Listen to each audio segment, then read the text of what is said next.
بسم الله والصلاة والسلام على رسول الله الكريم. معاكم بدر دكوم وتيك المنصورة. النهاردة يا جماعة هنشرح التفعيل القنوات بتاعة البين سبورت. معانا اللي هما التلات برامج اللي هو الديسكفري والإمبراطورية والهين. فأول حاجة هنعملها اللي هو الديسكفري اللي هو القنوات من 1 لحد 17 أو 18 قناة. بعد كده هنشوف الإمبراطورية أو الهين اللي هو تشغيل البين سبورت اللي هي الماكس بين سبورت اللي بالعربي. هنبدأهم واحدة واحدة بالتدريج، أو هنعمل كل برنامج شرح منفصل لوحده.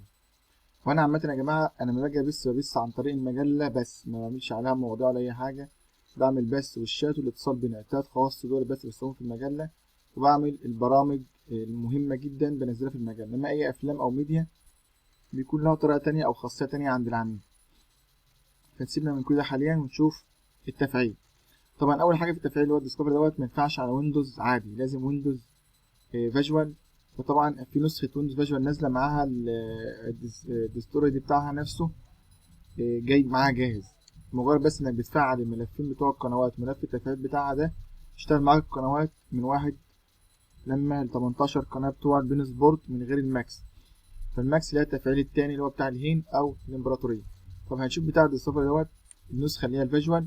بيكون مواصفات النسخة الفيجوال عندنا يا جماعة هنا هي بيكون ويندوز 7 او افضل، يعني اللي يبقى موجود معاها النسخه رامتها 1 جيجا، فيكون جهازك اعلى من 1 جيجا، يعني مثلا 2 جيجا 3 جيجا 4، عشان تقدر الرامات تشتغل معاك وتشتغل معاك بتلقائيا.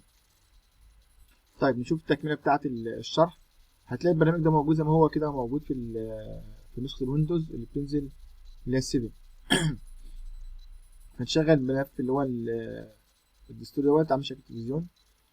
بنفعل اول حاجه ما بيجيلك بالمنظر ده، بيجي لك انك لينكين بتدوس عليهم عشان يجي لك الصفحه دي. بعد كده لينكين اللي هم زي بتوع الدعايه والاعلان، بعد ما بتدوس عليهم وتفعلهم بيجي لك الصفحه دي بالظبط. بنختار كلمه سيتنج، بعد كده بنختار كلمه اوتو او الويندوز انت عليه، فالافضل بنختار اوتوماتيك. واختار كلمه لود، واول حاجه بختار الملف اللي هو بتاع التفعيل اللي هو الام بي ار في اي الاول، وبعد كده اقول له اوبن. بعد ما بختار بقول له سيف، ويطلع رساله اوكي، واقفل الصفحه. تمام، واقفل الصفحه دي تاني واقول له يس واوكي، وارجع افتحها تاني عشان افعل القنوات. هي جت لي يا جماعه بتاعت الاعلانات اهيت، فهدوس عليها. طبعا لو انا دوست عليها كده والموقع الاعلانات ما فتحش او ما اشتغلش،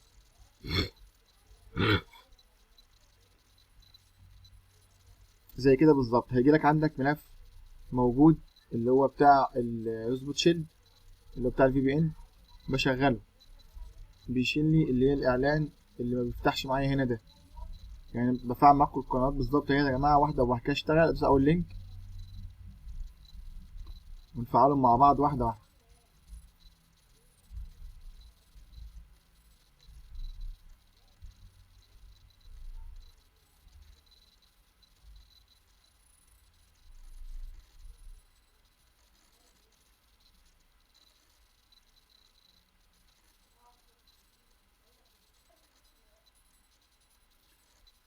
يا جماعه الصفحه جت اهيت. بعد ما نشغل الملف اللي هو بتاع الفي بي ان هوت سبوت شيلد الموجود مع النسخة، نقول له اوكي. نستنى عدد يعدي حد 5.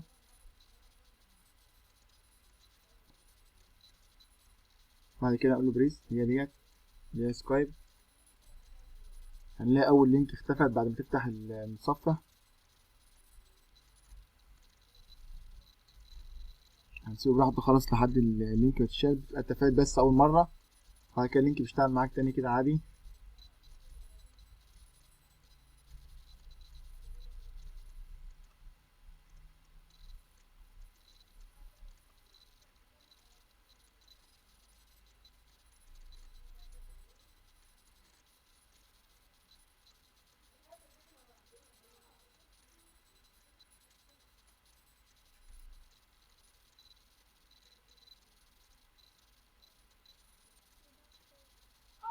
ها يا جماعة، بعد اللينكات ما خلصت فعلنا الهوت سبوت شيلد واللينكات خاصة فعلناها ودوسنا اوكي اوكي.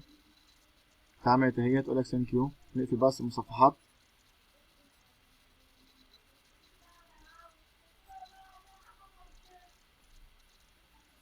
اهي نفعل بقى بتاعت القناة، ملف القناة. برضو اوتوماتيك واللود، ونختار بتاع ملف القنوات البين 14 اهيت، واوكي وسيف اوكي. بنقفل برنامج تاني. لازم كل مرة يا جماعة نقفل برنامج ونرجع نشغله تاني.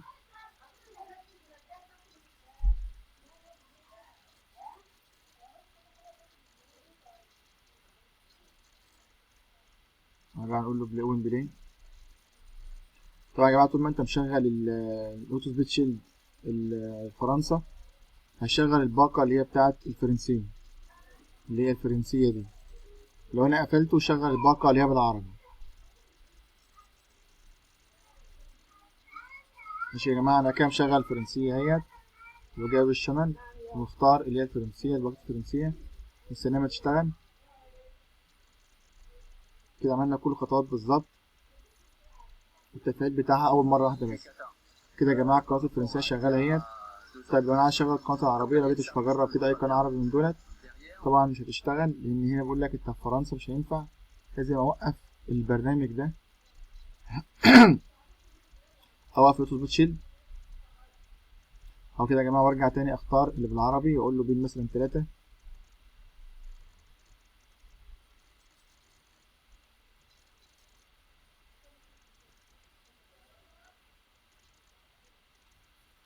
يا جماعة اشتغل أهو كده، شكرا. وانتظروا يا جماعة إن شاء الله بقية البرامج التانية اللي هي الهيم والإمبراطورية إن شاء الله في التفعيل. هعمل لكم اب للتفعيل جاهز، يدوب على التركيب على طول ان شاء الله، على الوهمي او على النسخه الاصليه او على الجهاز الاصلي.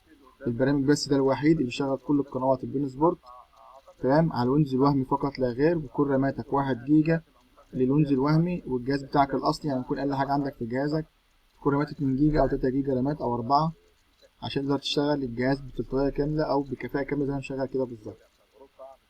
تمام، شكرا والسلام ورحمه الله وبركاته.